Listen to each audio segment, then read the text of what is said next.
가로4. 남북 왕조 분립시대와 동서왕조 분립시대. 남북 왕조 분립시대 400년과 동서왕국 분립시대 400년 역시 동시성 역사로 전개됩니다.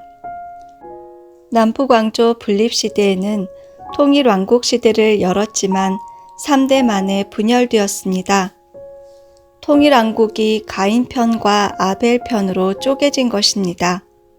가인편 나라는 10지파로 북조 이스라엘이 되고 260년 동안 19명의 왕이 재위했습니다. 아벨편 나라는 2지파로 남조 유다가 되고 394년 동안 20명의 왕이 나옵니다. 북조 이스라엘의 왕은 가인편이기 때문에 선한 왕이 없었습니다. 그러나 2지파를 중심한 남조 유다는 아벨편이기 때문에 모두 선한 왕이었는데 나중에 가서는 북조 이스라엘 왕들의 악습을 받아서 나쁜 왕들이 나오고 포로로 가게 됩니다.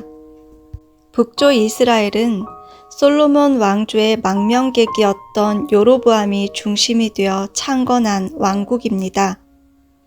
왕조가 존립한 260년간 19명의 왕이 경질되고 왕실이 9차례나 전복됩니다. 왕권이 지속되는 동안 19명의 왕 가운데는 선한 왕이 한 명도 없었습니다.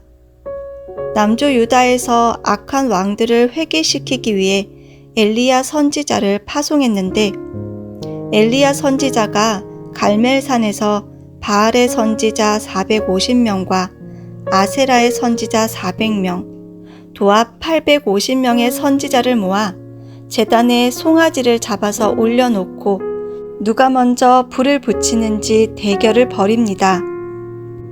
바알과 아세라를 믿는 선지자와 하나님을 믿는 엘리야 선지자 중에서 어느 신이 더 능력을 나타내는지 내기를 한 것입니다. 바알과 아세라를 믿는 선지자들이 아침부터 저녁까지 기도해도 제단에 불이 붙지 않습니다. 마지막으로 엘리야 선지자가 나서서 제단 주변에 도랑을 치고 송아지 고기에 물을 붓고 기도했더니 하늘에서 불이 내려와 붙었습니다. 결국 아세라와 바알을 믿는 선지자들이 지게 되고 엘리야 선지자는 그 850명을 전부 몰살합니다. 그런데 이세벨 왕비가 그에 굴복하지 않고 엘리야 선지자를 죽이려고 합니다. 엘리야 선지자가 40일을 도망쳐 호렙산 동굴로 피신했는데 결국에는 하늘에서 불수레와 불말이 내려와서 회오리 바람을 타고 엘리야는 하늘로 승천합니다. 메시아가 오기 전에 엘리야 선지자를 보낸다고 했기 때문에 구름 타고 간 엘리야가 구름 타고 올 줄 알고 유대 민족이 그를 기다리다가 예수님을 죽였습니다. 그 외에 엘리사, 요나, 호세아, 아모스 등의 선지자들을 보내서 회개를 시키는데 한 사람도 그 말을 듣지 않습니다. 그래서 호세아 9년에 아수르 왕이 사마리아를 점령하고 이스라엘 사람을 아수르로 끌고 갑니다. 한편 남조 유다인들은 솔로몬 왕의 아들 르호보암이 중심이 됩니다. 다윗 왕에서부터 시드기야 왕까지 하나의 핏줄로 정통을 이어갔습니다. 394년 동안 통일왕국 시대를 유지하게 되는데 그 기간 동안 20명의 왕이 재위했습니다. 선한 왕들이 많이 배출되었지만 요시야 왕 이후에는 북조 이스라엘의 나쁜 왕들의 영향을 받아서 우상 숭배에 빠지게 됩니다. 그로 인해 남조 유다의 왕과 백성들이 마지막에는 바빌론의 포로로 잡혀갑니다. 신앙을 바로 세우기 위해서 4대 선지자와 12 소선지자를 파송해서 내적 쇄신운동을 펼치지만 유대인들은 선지자의 말을 듣지 않습니다. 선지자의 말을 듣지 않자 하나님은 그들을 이방에 붙여 외적인 확청운동을 벌이도록 했습니다. 선지자를 보내서 깨우쳐 주어도 안 들으니까 그들을 모두 애굽, 갈대아, 수리아, 아시리아, 바빌로니아 등 다른 나라에 붙여 종살이하면서 회개하도록 했던 것입니다. 그렇게 고통을 받으면서도 깨닫고 회개하지 못하여 이스라엘 군주사회는 모두 붕괴됩니다. 북조 이스라엘과 남조 유다의 왕과 백성이 이방의 포로가 되어 포로 생활을 하게 되는 것입니다. 남북 왕조 분립 시대와 마찬가지로 동서왕조 분립 시대도 시대만 달리할 뿐 그 내용은 동실성으로 나타납니다. 기독교 왕국 3대 만에 동프랑크, 서프랑크, 이탈리아로 3분됩니다. 가인편은 서프랑크, 아벨편은 동프랑크, 이렇게 동서왕조 분립시대로 갈라집니다. 이탈리아는 오토 1세가 신성 로마 제국에 종속됨으로써 두 왕조가 동서로 나누어집니다. 교황청이 부패하여 토마스 아퀴나스, 성 프란체스코 등 수도원의 인물들이 나서서 내적 쇄신운동을 펼칩니다. 수도원에서 쇄신운동을 해야 한다고 권고함에도 교황청은 말을 듣지 않습니다. 권고를 듣지 않고 계속 타락하고 부패하기 때문에 하나님은 교황청을 이방인에 붙여 외적 확청운동을 벌이도록 했습니다. 거기에서 십자군 전쟁이 일어났습니다. 11세기 후반 예루살렘 성지가 칼리프 제국에 속해 있을 때만 해도 이슬람 칼리프들은 예루살렘 성지를 방문하는 기독교 순례자들에게 호의적이었습니다. 나중에 셀주크 튀르크가 예루살렘 성지를 점령한 이후부터는 기독교 순례자를 핍박하고 박해하기 시작합니다.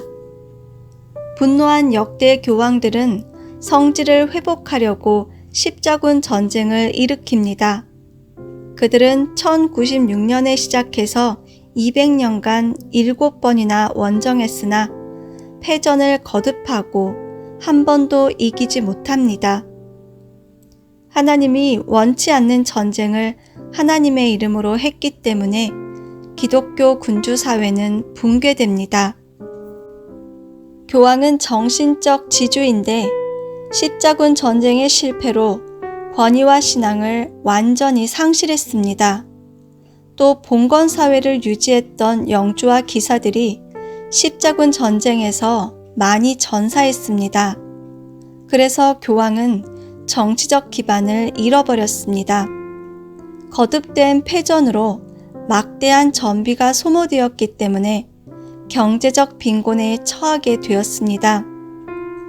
교황은 정신적 지주의 지위를 잃어버리고 정치적인 기반도 잃어버리고 경제적으로 곤궁에 처함으로써 결국에 기독교 군주사회가 붕괴되었습니다.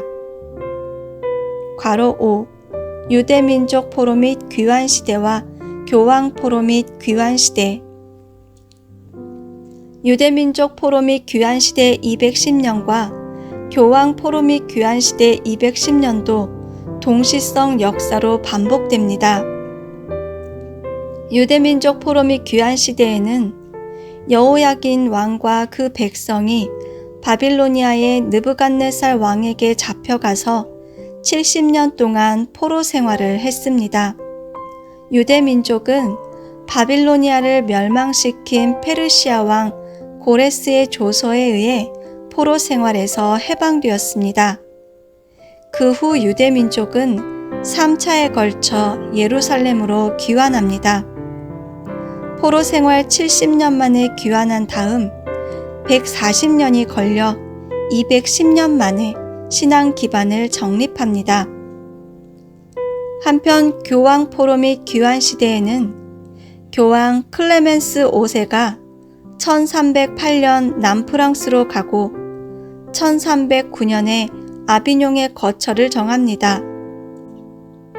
그 후 1377년까지 약 70년간 프랑스 아비뇽에 교황들이 머문 것을 고대 유대인들이 바빌론에 강제 이주된 것에 빗대어 아비뇽 유수라고 합니다.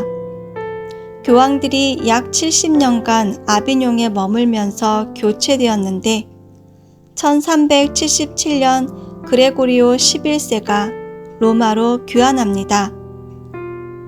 그레고리오 11세가 죽고 1378년 추기경들은 이탈리아 바리 감독 우르바노 6세를 그 다음 교황으로 세웠습니다.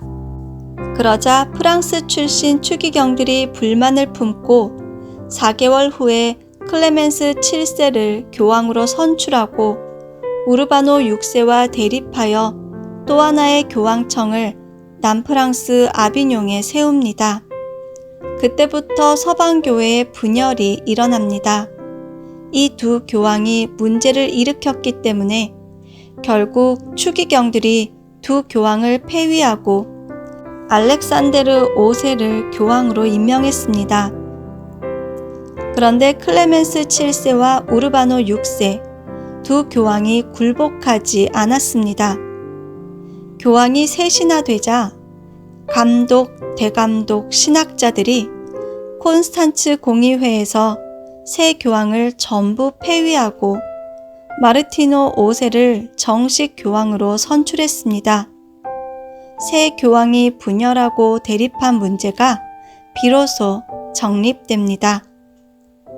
교황이 70년 만에 아비뇽의 유배에서 돌아온 후 교황 전정 복귀와 신앙 기반을 정립하는데 140년이 걸렸습니다. 그것은 유대민족 포로 및 귀환시대 210년과 동시성을 이룹니다. 괄호 6. 메시아 강림 준비시대와 메시아 재강림 준비시대. 메시아 강림 준비시대 400년과 메시아 재강림 준비시대 400년도 동시성 역사의 한 예입니다. 메시아 강림 준비시대에서 40일 사탄 분립 섭리를 하여 마지막에 탄감 복귀한 것이 4000년의 역사입니다. 아담부터 예수님이 오기까지 4000년이 걸렸습니다. 그 중에서 메시아를 위한 기대가 조성된 아브라함 가정부터 예수님이 오기까지 2000년이 됩니다. 그러므로 메시아로 오시는 예수님은 아담부터 4000년의 역사를 탕감해야 합니다. 메시아 재강림 준비시대에도 40일 사탄 분립 섭리를 하여 마지막에 4000년을 탕감복귀해야 합니다. 아브라함부터 재림주가 올 때까지가 4000년인데 예수부터 재림주가 올 때까지가 2000년입니다. 메시아를 위한 기대 위에서 재림주는 4000년의 역사를 탕감복귀해야 하는 것입니다. 메시아 강림 준비 시대에서 이스라엘 민족은 성전을 건축한 뒤 회개하고 율법을 공부하면서 신앙 쇄신 운동을 일으켜 믿음의 기대를 복귀했습니다. 느부갓네살 왕이 파괴된 성전을 건축하고 말라기 선지자가 사악한 신을 숭배하던 과거를 회개시키고 율법을 공부시켜 이스라엘 민족에게 메시아가 강림할 수 있도록 준비한 것입니다. 메시아 재강림 준비 시대도 마찬가지입니다. 종교개혁이 일어나고 기독교인들을 회개시켜 복음을 공부시키고 신앙의 길을 개척해서 믿음의 기대를 복귀합니다.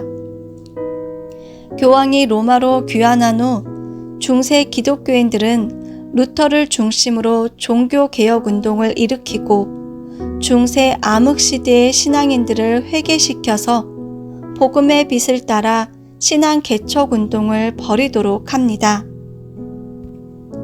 메시아 강림 준비 시대에서 이스라엘 민족은 예수님을 만날 때까지 페르시아, 그리스, 애굽 등 다른 나라에 의해 외적 고난의 길을 걷게 됩니다. 야곱 가정이 요셉을 만나러 갈 때까지 고난을 겪은 것을 탕감복귀한 것입니다. 메시아 재강림 준비 시대에도 재림 메시아를 만날 때까지 많은 내적 순환의 길을 겪게 됩니다. 그것은 인본주의, 계몽주의 사상, 공산주의 이론들이 나타나 재림주가 올 때까지 수많은 인간들을 혼란스럽게 만들었기 때문입니다. 메시아 강림 준비 시대에는 말라기 선지자가 유대교를 쇄신하여 메시아를 맞을 수 있는 준비를 합니다. 동시대 이방 민족에게도 메시아를 맞을 수 있는 환경이 조성되는데 인도에서 석가모니가 나와 불교를 창설하고 그리스에서 소크라테스가 헬라 문화를 개척합니다. 또 동양에서 공자가 유교를 통해 인륜 도덕을 세웁니다. 그런 시대적 준비를 토대로 예수님이 오시면 양심을 지도했던 종교를 기반으로 해서 바로 예수님의 말씀을 받들고 세계적 가나안 복귀를 이루게 되는 것입니다. 마찬가지로 메시아 재강림 준비 시대에도 인본주의와 계몽사조의 터전 위에서 문예 부흥을 일으켜 정치, 경제, 문화, 과학의 비약적인 발전으로 재림주를 맞이할 환경을 성숙하게 만듭니다.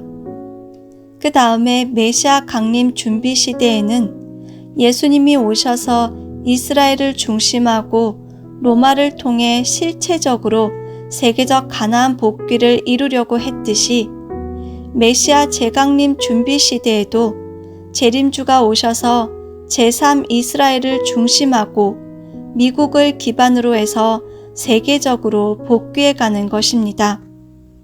그런 점에서 오늘날 미국을 제2의 로마라고 합니다.